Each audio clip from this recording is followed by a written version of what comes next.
Kristen Trickle wurde am 14. August 1993 in einer Kleinstadt im Südosten von Nebraska geboren. Ihre Kindheit kann man kaum als unbeschwert bezeichnen. Ihre leibliche Mutter verließ die Familie, als sie noch nicht einmal 3 Jahre alt war. Die Frau verließ ihren Mann und ihr Kind wegen eines anderen Mannes, zog nach Kalifornien und zeigte nie Interesse am Schicksal ihrer Tochter. Kristens Vater James zog seine Tochter alleine groß und tat alles, damit es ihr an nichts fehlte. Der Mann litt jedoch an einer schweren Krankheit, die sich allmählich verschlimmerte. Und als Kristen 16 Jahre alt wurde, starb ihr Vater. Da sie keine weiteren Verwandten hatte, hätte man sie in ein Heim für Minderjährige schicken können. Zu diesem Zeitpunkt schalteten sich ihre Tante und ihr Onkel väterlicherseits ein, die im benachbarten Bundesstaat Kansas lebten. Obwohl das Paar 3 eigene Kinder großzog, äußerten sie den Wunsch, ihre verwaiste Nichte bei sich aufzunehmen und versuchten alles, um ihr ein angenehmes und glückliches Leben zu ermöglichen. Bald darauf zog sie in das Haus ihrer Verwandten ein. In ihrer neuen Familie fühlte sich Kristen nie als Außenseiterin. Ihre Tante und ihr Onkel behandelten sie wie ihre eigenen Kinder und umgaben sie mit Liebe und Fürsorge. Kristen selbst war eine gute Schülerin, besuchte Kurse in einem Kunststudio, half der Familie im Haushalt und träumte davon, Tierärztin zu werden, da sie Tiere sehr liebte. Verwandte und Freunde beschrieben sie als einfühlsam, gütig, freundlich und sehr liebenswert. Sie verlor nie den Mut, verfolgte ihre Ziele entschlossen und gab allen um sie herum Energie. Ihre Tante Minya Rice war gläubig, daher besuchten sie sonntags regelmäßig die Kirche, wo die 18-jährige Kristen einen jungen Mann namens Colby kennenlernte. Er war ein angehender Musiker und trat in einer Band auf, die während der Predigten und Gottesdienste spielte. Er war ebenfalls 18 Jahre alt. Er war ziemlich talentiert und träumte davon, in Zukunft eine erfolgreiche Musikkarriere aufzubauen. Zwischen den jungen Leuten entstand schnell eine Freundschaft, die bald in eine romantische Beziehung überging.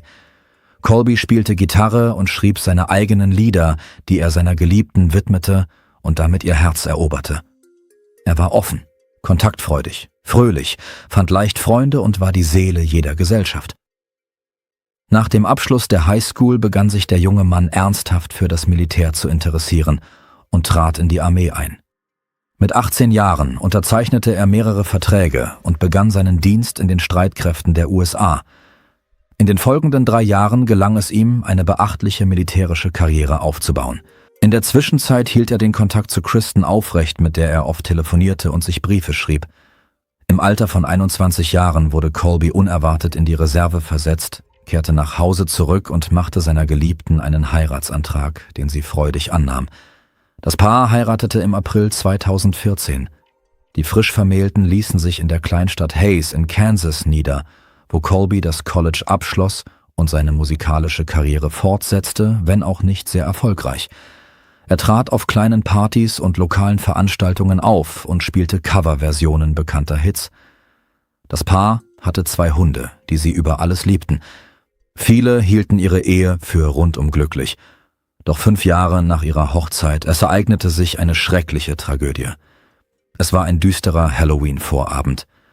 Am 31. Oktober 2019 gegen 4 Uhr morgens ging bei der Notrufzentrale ein alarmierender Anruf ein. Der Anrufer, der sich als Colby Trickle vorstellte, berichtete, dass seine Frau Kristen sich mit einem Revolver, der bei ihnen zu Hause aufbewahrt wurde, in den Kopf geschossen habe. Sofort wurden ein Rettungsteam sowie ein Polizeistreifenwagen, der sich gerade in der Nähe befand, zum Tatort geschickt.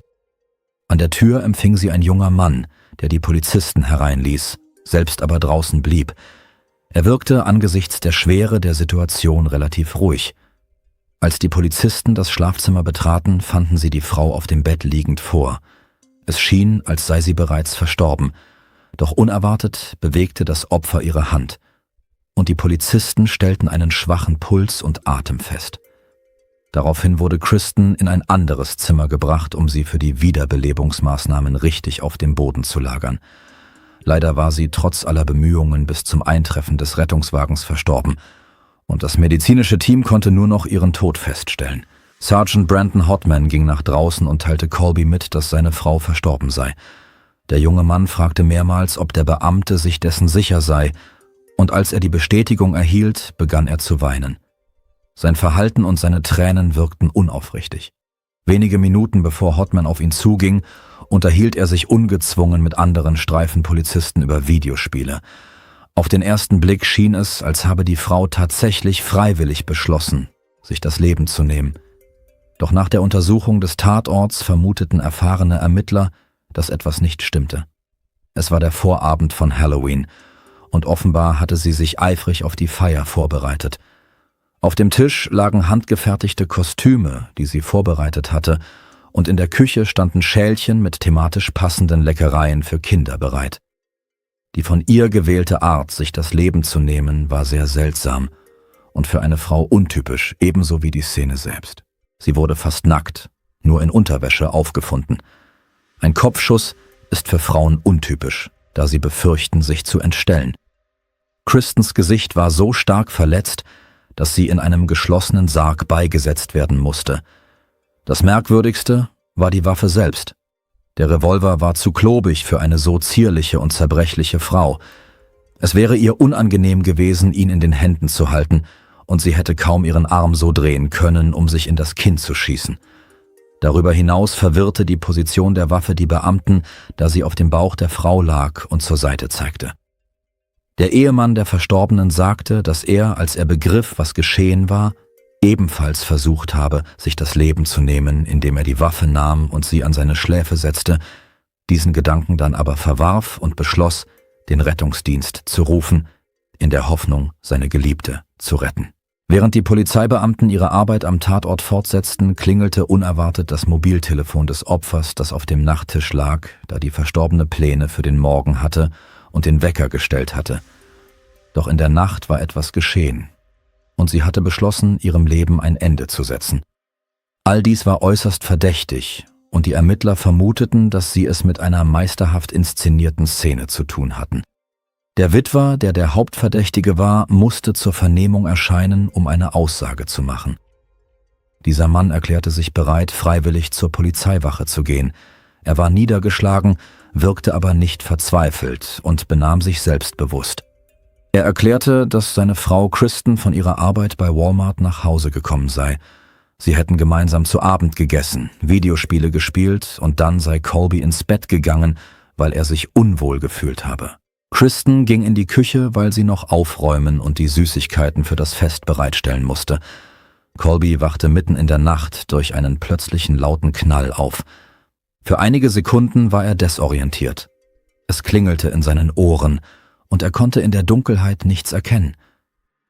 Sobald er das Licht einschaltete, stellte er fest, dass seine Frau regungslos neben ihm lag und Blut aus ihrem Kopf floss. Er versuchte, sie wieder zu sich zu bringen, doch als er merkte, dass dies zwecklos war, griff er nach dem Revolver, setzte ihn an seine Schläfe, legte ihn dann aber auf den Körper, rief den Rettungsdienst und ging auf die Straße, um die Polizei zu empfangen. Die Abfolge und Art seiner Handlungen warfen viele Fragen auf. Warum legte er die Waffe beispielsweise auf den Bauch der Frau, anstatt sie auf den Boden, das Bett oder den Nachttisch zu werfen? Ebenso war unklar, warum er draußen auf die Polizei und die Sanitäter wartete, wenn er glaubte, dass seine Frau noch gerettet werden könne. Normalerweise versuchen Menschen in solchen Situationen, lebensrettende Maßnahmen zu ergreifen oder etwas auf die Wunde zu drücken, um die Blutung zu stoppen. Der ehemalige Soldat näherte sich seiner Frau nicht mehr und begründete dies damit, dass er unter Schock stand. Während der Polizist versuchte, erste Hilfe zu leisten, bis die Sanitäter eintrafen, kam Colby nicht herbei und erkundigte sich nicht nach der Situation. Stattdessen unterhielt er sich auf der Straße ganz ungezwungen mit dem Streifenpolizisten über Musik und Videospiele. Als er erfuhr, dass Kristen nicht mehr am Leben war, drückte er ein paar Tränen heraus, fasste sich aber schnell wieder. Auf der Polizeiwache stellte man Colby die übliche Frage: Hatte Kristen eine Lebensversicherung? Er verneinte dies, fügte jedoch hinzu, dass er Anspruch auf einige geringfügige Auszahlungen habe. Der Mann begann, mit seinen Errungenschaften zu prahlen und erwähnte, dass er im Geheimdienst gedient und an Spezialeinsätzen auf der ganzen Welt teilgenommen habe. Seine Worte klangen überzeugend, obwohl sich bald herausstellte, dass fast nichts von dem, was er sagte, der Wahrheit entsprach. Als er gefragt wurde, warum sie seiner Meinung nach zu einem so verzweifelten Schritt entschlossen sein könnte, antwortete er, dass sie seit frühester Kindheit unter langanhaltenden Depressionen gelitten habe. Er erwähnte den Verrat ihrer Mutter, den Tod ihres Vaters und ihr erzwungenes Leben im Haus ihres Onkels und ihrer Tante, die Kristen zuvor nicht einmal gekannt habe. Die Worte des Mannes klangen erneut überzeugend. Er sprach selbstbewusst und ruhig. Dennoch hatten erfahrene Ermittler das Gefühl, dass dieser Mann log und sich möglicherweise im Voraus überlegt hatte, was er sagen würde. In diesem Moment konnten sie ihm jedoch nichts vorwerfen, da es keine konkreten Beweise gegen ihn gab, und Colby wurde freigelassen. Als Kristens Angehörige von der Tragödie erfuhren, begaben sie sich sofort ins Krankenhaus und zur Polizeiwache, um mit den Ermittlern zu sprechen und die Beerdigung vorzubereiten. Sie schlossen die Möglichkeit aus, dass sie sich freiwillig das Leben genommen haben könnte und verwiesen dabei auf ihre Religiosität, ihren regelmäßigen Kirchgang und ihre Überzeugung, dass eine solche Tat eine Sünde sei. Außerdem war Kristen laut Angaben ihrer Familie eine lebenslustige Optimistin mit ehrgeizigen Zukunftsplänen. Sie wollte ein Tierheim für heimatlose Tiere eröffnen und hatte sich zu diesem Zweck sogar eine Immobilie mit großem Grundstück ausgesucht, die sie langfristig pachten wollte. Diese Aussagen wurden bald überprüft und die Ermittler bestätigten, dass sie Verhandlungen über die Anmietung der Immobilie geführt hatte. Darüber hinaus erwartete sie eine Beförderung und versprach, ihre Schwester an deren Geburtstag Mitte Mai zu besuchen. Die Angehörigen betonten zudem, dass sie weder unter Depressionen noch psychischen Störungen litt und keine schädlichen Gewohnheiten hatte. Ein weiterer wichtiger Punkt, den sie hervorhoben, war, dass sie ihre geliebten Hunde niemals im Stich gelassen hätte. Während der Gespräche mit der Polizei vermuteten Onkel und Tante, dass Colby seine Frau kaltblütig umgebracht und alles so inszeniert habe, dass es so aussehe, als habe sie freiwillig ihr Leben beendet. Sie beschrieben ihren Mann als gewalttätigen und despotischen Menschen, der versuchte, jeden ihrer Schritte zu kontrollieren und selbst zu bestimmen, mit wem sie Kontakt haben durfte. Er geriet in Rage, wenn Kristen seine Anrufe und Nachrichten nicht sofort beantwortete. Er verbot ihr zudem den Kontakt zu ihren Verwandten, und sie rief diese heimlich hinter dem Rücken ihres Mannes an. Bei ihrem letzten Besuch bei ihnen gestand Kristen, dass sie diese Behandlung nicht länger ertragen könne. Sie wollte mit ihrem Mann darüber sprechen, und wenn sich nichts ändern würde, müssten sie sich trennen. Nach Gesprächen sowohl mit dem Bestatter als auch mit den Verwandten der Verstorbenen kamen die Ermittler zu dem Schluss, dass die gerichtsmedizinische Untersuchung in diesem Fall von entscheidender Bedeutung sein würde. Die Untersuchung ergab nur ein einziges Einschussloch am Kinn. Der Schuss wurde abgegeben, als die Frau lag und der Lauf der Pistole fest an ihren Kopf gedrückt war. Es ist durchaus möglich, dass sie sich diese Verletzung selbst zugefügt hat, obwohl dies für sie äußerst unbequem gewesen wäre. An Kristens Leiche gab es keinerlei Anzeichen für einen Kampf oder Widerstand. Als die Ermittler jedoch von Verwandten erfuhren, dass Colby ein Tyrann mit kontrollierendem Verhalten gewesen sei, bestanden sie auf einer zusätzlichen Untersuchung auf Prellungen, Schürfwunden, Kratzer oder andere Verletzungen in verschiedenen Heilungsstadien. Sie stellten die Hypothese auf, dass, wenn der ehemalige Soldat seiner Frau von Zeit zu Zeit Gewalt angetan hätte, irgendwelche Spuren zurückbleiben müssten. Die Ermittler wurden jedoch enttäuscht, da außer der Schusswunde keine inneren oder äußeren Verletzungen festgestellt wurden. Die Ermittler untersuchten Colbys Persönlichkeit gründlich und stellten fest, dass er ein pathologischer Lügner war. Er log so oft und überzeugend, dass er offenbar selbst anfing, an das zu glauben, was er sagte. Es begann damit, dass er nie in Krisengebieten gewesen war und keinerlei Verbindung zum Geheimdienst hatte, obwohl er alle bei der Vernehmung davon überzeugt hatte, dass er die Wahrheit sagte. Dieser Mann log seine Umgebung an, er habe eine erfolgreiche Musikkarriere und ein hohes Einkommen.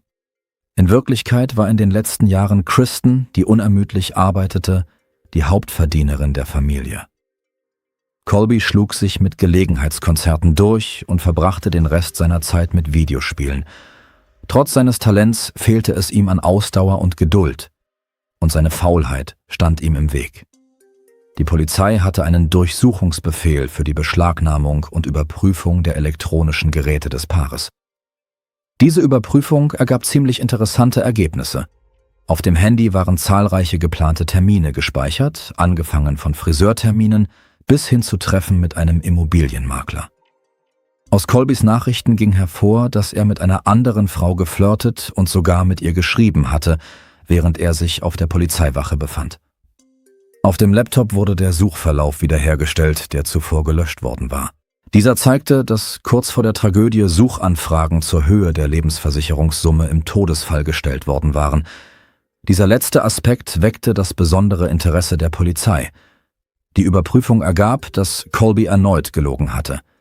Auf seine Frau war eine Police ausgestellt, bei der er im Falle ihres Todes als Begünstigter eingetragen war. Diese umfasste die Militärversicherung des Ehemanns sowie eine Standardlebensversicherung. Er hatte sogar genau berechnet, auf welche Auszahlungen er Anspruch haben würde. Trotz zahlreicher Unstimmigkeiten in dem Fall hingen die direkten Anschuldigungen der Angehörigen des Opfers gegen Colby und das Vorliegen eines eindeutigen Motivs bei ihm vom Gutachten des Gerichtsmediziners ab. In dem Dokument wurde festgestellt, dass am Leichnam keine Spuren von Gewalt vorlagen, mit Ausnahme einer Schussverletzung, woraus zu schließen war, dass die Verstorbene sich selbst das Leben genommen hatte. Der Fall wurde abgeschlossen und zu den Akten gelegt. Der Witwer erhielt alle ihm zustehenden Auszahlungen. Im Rahmen einer speziellen Versicherung für Ehepartner von Angehörigen der US-Streitkräfte erhielt er fast $1.000 und aus der Lebensversicherung mehr als $100.000. Laut Colby bestellte er, als das Geld auf sein Konto überwiesen wurde, in einem Online-Shop eine lebensechte Puppe in Lebensgröße für intime Zwecke. Außerdem kaufte er eine neue Spielkonsole, eine E-Gitarre und teure Musikausrüstung, während er den Rest für Kleidung und Unterhaltung in Bars und Restaurants ausgab. Colby genoss das Leben, scheute keine Kosten für sich selbst und glaubte aufrichtig, dass die Geschichte vorbei sei, dass es keine Beweise und somit auch keine möglichen Anklagen gebe. Es vergingen etwa 2 Jahre, bis es zu einem entscheidenden Ereignis kam. Im Sommer 2021 wurde ein neuer Bezirksstaatsanwalt ernannt, an den sich die Ermittler, die den Fall Kristen Trickle bearbeiteten, um Hilfe wandten. Sie baten um die Erlaubnis, die Ermittlungen wieder aufzunehmen und behaupteten, sie seien überzeugt, dass der Witwer seine Frau getötet habe. Als Beweismittel legten sie alle Besonderheiten und Unstimmigkeiten in dem Fall vor, wiesen auf den rekonstruierten Browserverlauf hin und hoben insbesondere die Identität des Verdächtigen hervor. Nach Sichtung der Unterlagen genehmigte der Staatsanwalt die Wiederaufnahme der Ermittlungen und im Juli 2021 wurde Colby Trickle in Gewahrsam genommen. Ihm wurde vorsätzlicher Mord 1. Grades sowie vorsätzliche Irreführung der Ermittlungsbehörden zur Last gelegt. Bei seiner Festnahme blieb er ruhig und kontaktierte umgehend seinen Anwalt, der sofort mit der Vorbereitung seiner Verteidigung begann. Colbys Verteidigung stützte sich auf das Gutachten eines forensischen Pathologen. Darin wurde behauptet, dass Kristen seit vielen Jahren an chronischer Depression litt und ihr tragischer Tod nur eine Frage der Zeit gewesen sei. Die Anwälte versuchten, ihren Mandanten als liebevollen und fürsorglichen Ehemann, tapferen Soldaten und frommen Menschen darzustellen. Die Ermittlungen drohten ins Stocken zu geraten, da sie sich weitgehend auf das medizinische Gutachten stützten. Die Staatsanwaltschaft unternahm einen beispiellosen Schritt und beauftragte erfahrene Experten damit, ein psychologisches Profil der Verstorbenen zu erstellen und ihren emotionalen Zustand unmittelbar vor der Tragödie zu analysieren. Diese ungewöhnliche Methode wurde als psychologische Autopsie bezeichnet. Ein Psychiater leistete umfangreiche Arbeit, indem er Daten von Kristens Mobiltelefon, ihre Beiträge in sozialen Netzwerken und ihre letzten Fotos analysierte sowie ihre Verwandten, Freunde und Kollegen befragte. Die Sammlung und Analyse der Informationen dauerte mehrere Monate, doch die Schlussfolgerung der Experten war eindeutig. Angesichts ihrer kurz- und langfristigen Pläne konnte sich Kristen nicht absichtlich das Leben genommen haben. Das Gerichtsverfahren in diesem Fall begann erst im September 2023, fast 4 Jahre nach der Tragödie. Der Angeklagte hatte ein klares Motiv. Er verhielt sich verdächtig und log während der Verhöre ständig. Das Gutachten des Gerichtsmediziners sprach zunächst für ihn. Doch nun lag der Anklage ein weiterer Bericht vor, der den Verlauf des Verfahrens ändern konnte. Als Colby zu den Versicherungsanfragen auf dem Laptop befragt wurde, gab er an, dass diese wahrscheinlich von seiner Frau gestellt worden seien, da sie die Höhe der Auszahlung wissen wollte. Das Datum und die Uhrzeit der Anfrage widersprachen jedoch völlig seinen Aussagen, da bestätigt wurde, dass Kristen zu diesem Zeitpunkt bei der Arbeit war, was durch Aufzeichnungen der Überwachungskameras im Geschäft belegt wurde. Als er zu der Sexpuppe befragt wurde, die er noch vor der Beerdigung seiner verstorbenen Frau gekauft hatte, antwortete er, dass er nicht alleine schlafen könne und jemanden zum Umarmen brauche. Seine Mutter bestätigte diese Aussage und verteidigte ihren Sohn während des gesamten Prozesses vehement. Das Gutachten des Psychiaters über den emotionalen Zustand des Opfers war ausschlaggebend. Die Ergebnisse ließen keinen Zweifel daran, dass Kristen nicht vorhatte, sich das Leben zu nehmen. Außerdem enthielt der Obduktionsbericht ein merkwürdiges Detail bezüglich des Winkels der Flugbahn der Kugel. Im Gerichtssaal wurde den Geschworenen die Waffe gezeigt und der Winkel der Flugbahn demonstriert, unter dem die Kugel in das Kinn der jungen Frau eingedrungen war. Kristen war Rechtshänderin, doch die Art der Wunde deutete darauf hin, dass sie entweder mit der linken Hand geschossen hatte oder dass es jemand anderes getan hatte. Am 20. November 2023 befanden die Geschworenen Colby einstimmig in allen Anklagepunkten für schuldig und verurteilten ihn zu lebenslanger Haft mit der Möglichkeit einer vorzeitigen Bewährung frühestens nach 50 Jahren. Der Angeklagte gestand seine Schuld nie und alle seine Berufungen wurden abgelehnt. Die Änderungen in Bezug auf die Todesursache wurden jedoch nie in das medizinische Gutachten übernommen.